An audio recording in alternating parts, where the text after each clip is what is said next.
Guys, good afternoon po. Baka nais nyo magpagawa ng sidecar dito sa aming fabrication sa number 144 Group 1 Kasama Compound, Barangay Timbao, Quezon City, Laguna. So mga boss, ito ay 40,000 ang halaga namin. Yan, nag-carrier siya. It ay 3-port by schedule 40. Ang kanyang pipe. Ang shafting niya ay 516 and 140. So, ang flooring po niya ay 32 sa harapan.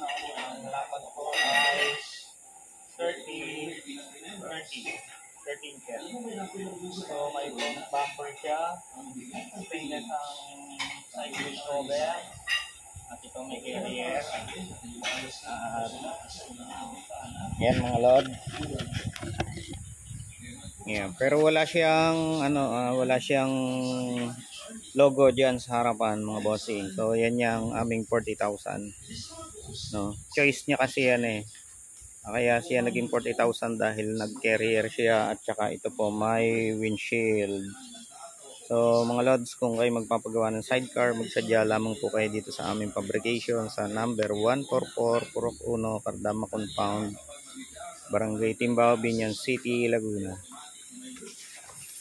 Palabas na tong sidecar na to bukas mga boss.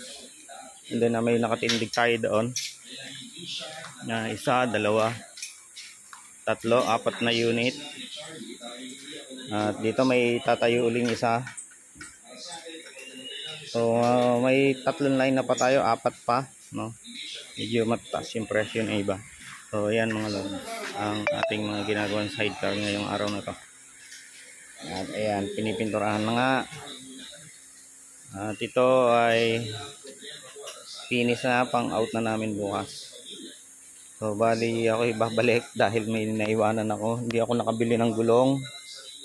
Kalimutan ko. So mga lodi, kung kayo papagawa ng sidecar, sadya na lamang po kayo dito sa aming fabrication. So, maraming salamat po sa panonood. Maraming salamat po sa suporta. At maraming ding salamat po dun sa mga nagpagawa na sa amin ng sidecar. Magandang araw po.